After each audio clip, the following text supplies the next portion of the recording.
হে guys, good morning. Tanis ব্লগে welcome জানিয়ে আজকে আমি আরও একটা নতুন ভিডিও শুরু করছি। তো সকালবেলাতেই দেখো ওই বুনুটাকে দিয়ে শুরু করলাম।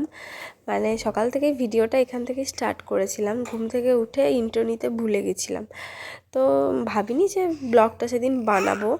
তো বানিয়েছিলাম। আর এটা হচ্ছে 1 জানুয়ারির একদিন পরে, মানে 3 তারিখে, জানুয়ারি 3 তারিখের ব্লগ এটা। তো এই যে দেখো উঠেই আমি চলে এসেছি বাইরে। একটু রোদ, সেদিন তো রোদ ওঠেইনি, তাও আমি দেখলাম যদি রোদ ওঠে তো আমাদের বাইরের দিকের বারান্দাটাতে, রাস্তার ধারে যে বারান্দাটা আছে ওখানটাতে একটু রোদ পাওয়া যাবে। তো ওই জন্য গেলাম। আর আমাদের বাড়ির ভেতরে রোদ আসতে না অনেকক্ষণ টাইম লাগে, ছাদে যেতে হয়, না হলে উপরের বারান্দায়, না হলে নিচের বারান্দায়। আর আমাদের যে মাটির বাড়িটা রয়েছে ওখানে ওই উপরের বারান্দাটাতেও ভালো রোদ থাকে। তো ছোটোদের তো রোদ দিতে হয় জানো। তো এই যে দেখো মাম্মাম বাইরে থেকে ঘোরাফেরা করেছে, মাম্মাম আবার ঘুমিয়ে গেছে। তো মাম্মাম না ঘুমিয়েছিল না তাকাচ্ছিল, সেটাই বুঝতে পারছিলাম না। একবার করে চোখটা খুলছে, একবার করে চোখটা বন্ধ করছে, এরকম মাম্মাম প্রায় দিনই করে। তো বেশ ভালো লাগছিলো বলে আমি ভিডিওটা করে রেখেছি। তো তোমরা বলবে টুপি সোয়েটার কিছু পরাইনি, সব পরিয়েছিলাম। ও ঘুমানোর আগেই না বমি করে সব ভিজিয়ে দিয়েছে, দিয়ে তারপর ঘুমিয়ে গেছে, ওই জন্য ঘুমানো অবস্থায় আর পরাইনি, ঢাকা দিয়ে দিয়েছি। আর ঘরের ভিতরে তো দরজা জানলা সব বন্ধ আছে, ওই জন্য আর কিছু পরানো হয়নি। তো এই যে দেখো একটা পার্সেল আসলো, এই মানে যখন আমি খুলছি তখনই এসছে। তো খুলে আমি তোমাদের সাথে ভিডিও করে শেয়ার করছি। মামামের জন্য 3টে প্যান্ট অর্ডার দিয়েছিলাম, তো প্যান্টগুলো এসছে। তো দেখো বেশ মোটামুটি ভালোই এসছে, খুব একটা ভালো আসেনি যতটা আশা করেছিলাম। মানে খুব একটা মোটা আসেনি, একদম পাতলা পাতলা এসছে। আর ঠান্ডা তো একটু মোটা হলে ভালো হতো। যাই হোক, এই 3টে প্যান্ট অর্ডার করেছিলাম ফার্স্ট ক্রাই থেকে। আরও একটা জিনিস অর্ডার করেছিলাম, সেটাও আসবে। সেটা আস্তে আস্তে মনে হয় বিকেল হয়ে যেতে পারে, আমি ঠিক জানি না কখন আসবে। তো একটা কথা বলে রাখি, আমি ব্যাগ গোছানো শুরু করে দিয়েছি, কারণ হচ্ছে আমাকে শ্বশুরবাড়ি যেতে হবে। আমার মানে একটা দিন আছে, সেই দিন দেখে আমাকে যেতে হয়। তো সেই অনুযায়ী আমি ব্যাগ ট্যাগ গোছানো শুরু করে দিয়েছি। একবার তো ভাবছিলাম যাব না, তারপর আবার ভাবছিলাম বেশ ঠিক আছে যাব। আর এই ব্যাগ গোছানোর ভিডিওটা বেশি দিনকার নয়, কিন্তু এই কয়েকদিন আগেকার ভিডিও। তো মিডিল আর ভিডিও করতে পারিনি, সেটা আমি তোমাদের পরের ব্লগে জানাবো কেন ভিডিও করতে পারিনি। একদম মন মেজাজ কিচ্ছু ভালো ছিল না, ওই জন্য আর ভিডিও করতে ভাল লাগেনি। তো এই যে দেখো ব্যাগটা গুছিয়ে তারপর আমি বেরিয়ে যাব। তো তারপর বেরোনোর সময় বা রাস্তায় কোনো ভিডিওই করা হয়নি, বললাম না একদম মন ভালো ছিল না। আমাদের বাড়ির একজন খুব অসুস্থ হয়েছিল, তো সেসব পরে আমি বলছি তোমাদেরকে। তো একদমই ভালো লাগছিল না, ওই জন্য আর যেতে হয় বলে যাচ্ছিলাম, না হলে যেতামও না।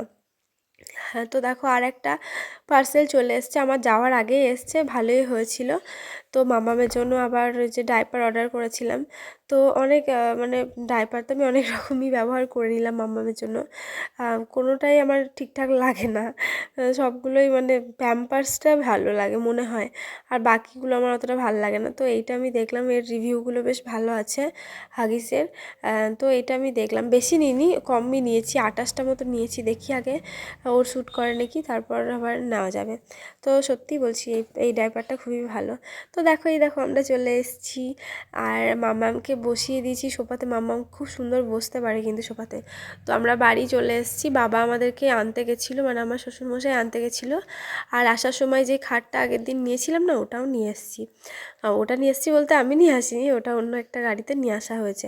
তো ওটাও সেট করে দিয়ে গেছে। তো সেদিনকে আর আমি কোনো ভিডিও করতে পারিনি, বিকেল হয়ে গেছে, প্রায় সন্ধে সন্ধে হয়ে গেছিলো। তো আর বললাম না, ওই যে শরীর খারাপের জন্য, সেদিনও তার খুব শরীর খারাপ ছিল, একদম ভালো লাগছিল না। তো এটা হচ্ছে তার পরের দিন সকালের ব্লগ। তো তার পরের দিন সকালে, সেদিন রাত্রে এসে আর কোনো ভিডিও করিনি। তার পরের দিন সকালে যে দেখো ঘুম থেকে উঠে তখন ভালো রোদ এসছে, দেখো আমার বারান্দায়। তো এই বারান্দার মুখটাতেই মাম্মামকে বসিয়ে না, মানে শুইয়ে আমি তেল মাখাই মাম্মামকে। আর তেল মাখানোর সময় যদি খালি গায়ে একদম ঠান্ডা জায়গায় তেল মাখায়, খুব ঠান্ডা লাগবে, ওই জন্য রোদের মধ্যে মাখায়। সবাই তাই করো মনে হয়। তো এই যে দেখো আমি বিছানা টিছানা গুছিয়ে নিচ্ছি। আর এখন এই টাইমটা কটা ছিল আমার ঠিক মনে নেই, অনেকটাই বেলা হয়ে গেছিলো। আমাকে মানে আমার শাশুড়ি মা সকালবেলায় উঠতে দেয় না, ছোটো বাচ্চা আছে বলে। বলে তুমি উঠেই বা কী করবা, তুমি তো মানে কিছু তো আমাকে করতেই দেয় না, ওই জন্য আমাকে উঠতেও দেয় না। বল ছোটো বাচ্চা আছে, ঠান্ডা লেগে যাবে। আর মানে বলে আমি উঠি না, আমি শুয়েও থাকি, কিন্তু আমার ঠান্ডাও লেগে যায়, আমি জানি না কেন লাগে। তো সেদিন হাওয়াতে এসছিলাম গাড়িতে, তো ওই জন্য হয়তো ঠান্ডাটা লেগে গেছে। টুপি পরিনি আর প্রচণ্ড হাওয়া দিচ্ছিল। তো যাই হোক ওই জন্যই হয়তো ঠান্ডাটা লেগে গেছে। তো দেখো বিছানা টিছানা আমি গুছিয়ে নিই, বাবুর বিছানাটা একটু রোদে দিয়ে দিই।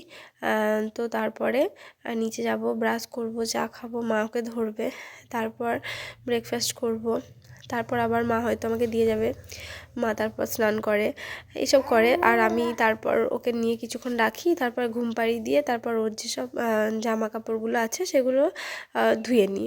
ওইটুকু কাজ আমি করি, আর বাকি সব কাজ মাই করে দেয়। আর আমার ঠান্ডা লেগেছে বলে মা বলছিল যে আমাকে দাও, আমি ধুয়ে দিই। তো সব কাজ তো মা করে, আর ওই জন্য আমি ওইগুলো করতে মাকে দিই না, কারণ এইটুকু কাজ তো আমি করে নিতেই পারি না বলো, সবই তখন মা করে। আর সত্যি কথা বলতে সত্যিই বলছি, আমার শাশুড়ি মা সত্যিই খুব ভালো। মানে কাজ করাই না বলে বলছি না, অন্য সমস্ত দিক থেকেই খুব ভালো, আমাকে খুব ভালোবাসে ওই জন্য। আর তো এইটুকু তো আমি করতেই পারি। তারপর মাঝে মাঝে আমি সবজি কেটেও দিই, আর কিছু টুকটাক খাবার নতুনত্ব বানালে সেটা আমি বানাই, আর চিকেন টিকেন হলে সেসব আমি করি, বাকি মাই করে। আর আমাদের বাড়িতে তো লোকজন কেউ নেই, আমি, মা, বাবা আর এই যে আমার পুচকিটা, আর ভাই, আর ও তো নেই, ও তো দুজনেই তো থাকে না। তো ওই জন্য আমাদের বাড়িতে লোক সংখ্যাও কম আর কাজও কম, ওই জন্য সবাই মিলেমিশে করি। তো আজকের মতো ব্লগটা এখানে আমি শেষ করছি, আর ব্লগটা বড় করলাম না, ছোটো মতোই হয়েছে। তো পরের ব্লগটা খুব তাড়াতাড়ি আসছে, তোমরা ভিডিওটা দেখতে থাকো।